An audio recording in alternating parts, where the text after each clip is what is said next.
बिस्मिल्लाहिर्रहमानिर्रहीम। आज हम एफएससी पार्ट 1 के लेक्चर नंबर 9 का आगाज़ करने जा रहे हैं।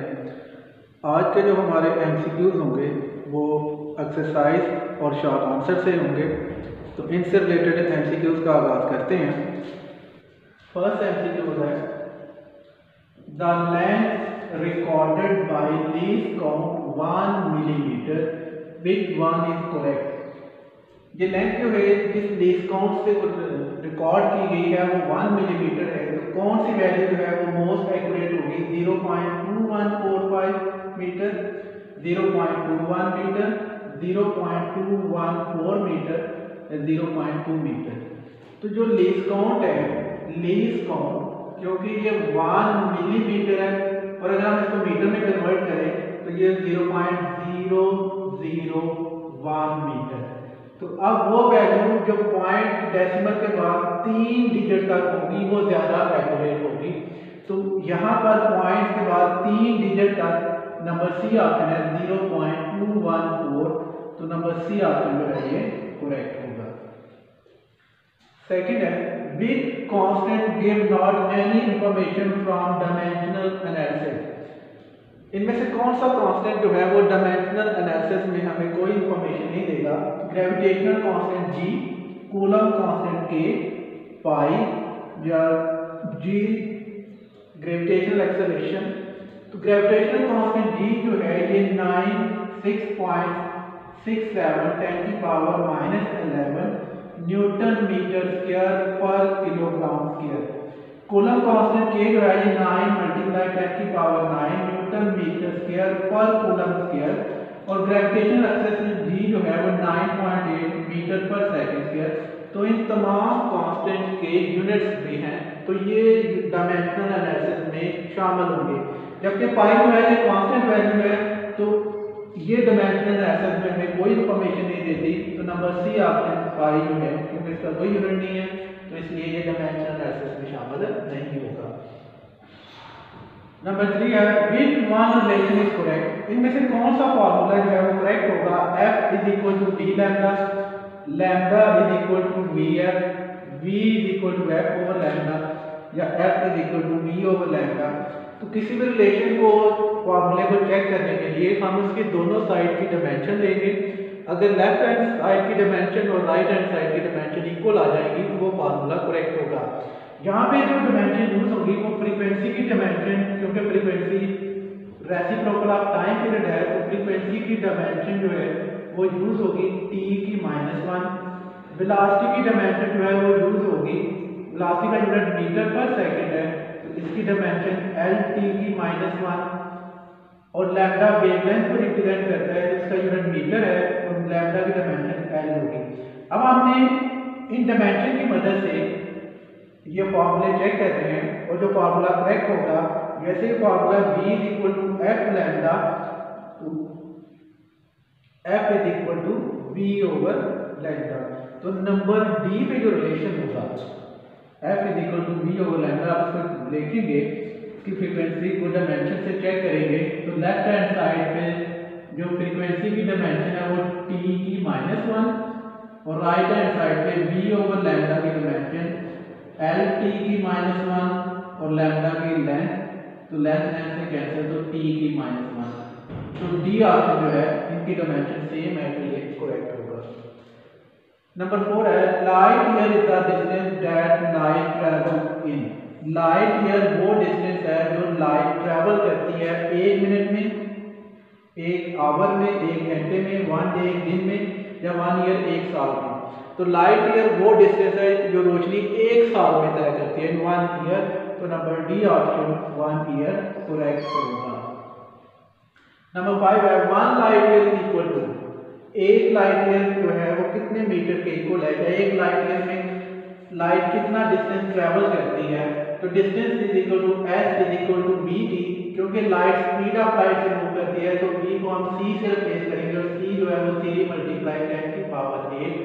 और 1 साल में जो टाइम होता है, 1 साल में 365 दिन, 1 दिन में 24 आवर, 1 आवर में 60 मिनट और 1 मिनट में 60 सेकंड।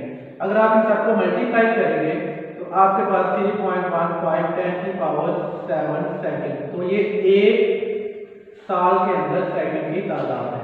तो अब डिस्टेंस फाइंड करना है। s is equal to C T, C की वैल्यू 3 मल्टीप्लाई 10 की पावर 8 टाइम 3.15 10 की पावर 7, और आप इन दोनों को मल्टीप्लाई करें 8 और 7 15 और 3 को इससे मल्टीप्लाई करें तो आंसर जो है वो 9.5 10 की पावर 15 मीटर।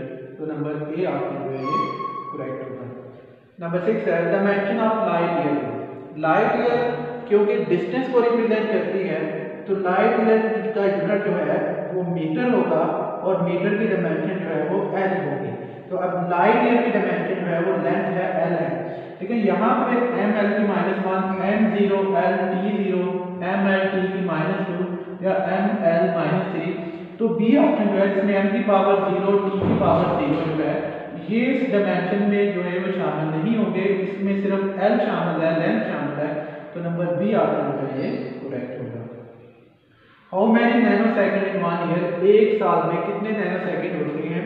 तो एक साल में जो सेकंड होते हैं वो हैं 3.15 10 की पावर 7 सेकंड। अगर हम इसको नैनो में कन्वर्ट करें 3.17 10 की पावर 7 तो मल्टीप्लाई कर दें 10 की पावर 9 प्लस 9 और 10 की पावर -9। अब ये 3.15 10 की पावर प्लस 9 और प्लस 7 से 10 की पावर 16 और -9 को हम सिंबॉलिक फॉर्म प्रीफिक्स इन नैनो एन से रिप्रेजेंट करते हैं। तो एक साल में 3.15 10 की पावर 16 नैनो सेकंड। तो नंबर डी ऑप्शन जो है 3.15 10 की पावर 16 नैनो सेकंड करेक्ट होगा। नंबर 8 है how many year in 1 second, एक साल में एक सेकंड के अंदर कितने साल होते हैं? तो अगेन हम देखेंगे कि एक साल में इन 1 ईयर 3.15 10 की power 7 second.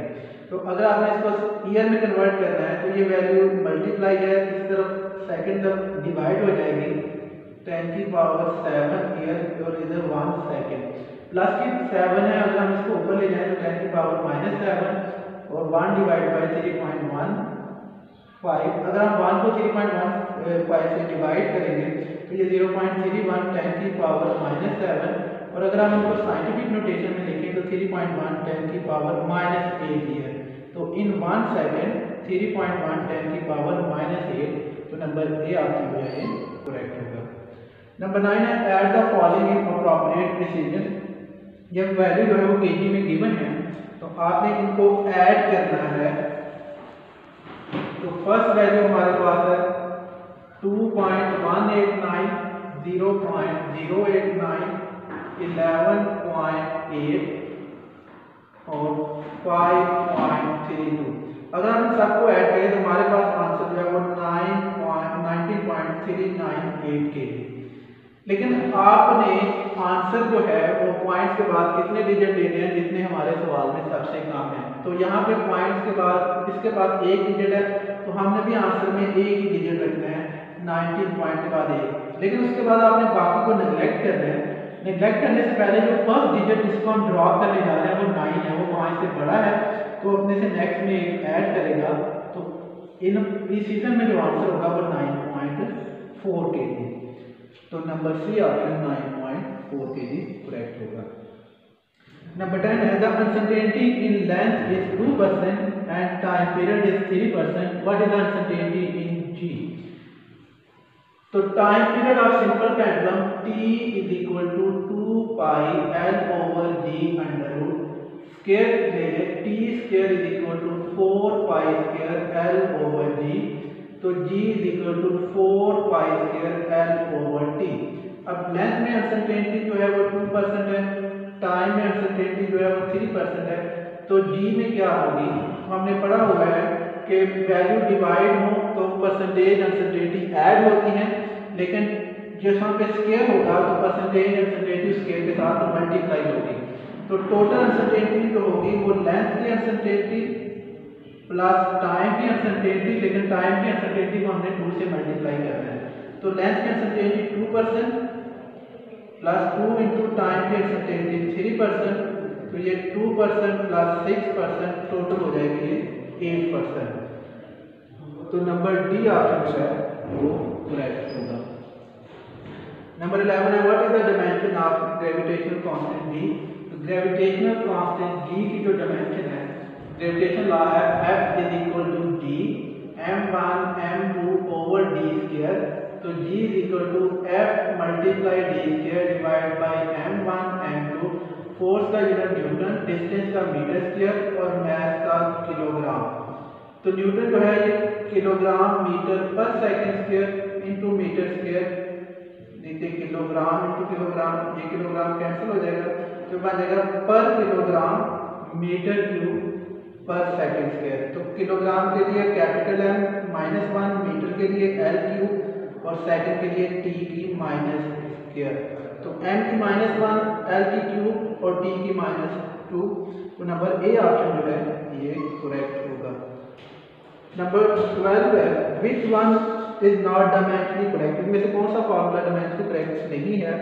Vf is equal to Vi plus AD, ये फर्स्ट इक्वेशन ऑफ मोशन है, आप इसकी डायमेंशन देंगे तो ये सेम होगा। E is equal to mc square, ये आइंस्टाइन की इक्वेशन है, इसकी भी डायमेंशन सेम होगी। S is equal to VIT plus 1 over 2 AD square, ये सेकंड इक्वेशन ऑफ मोशन है, ये डायमेंशन सेम आएगी।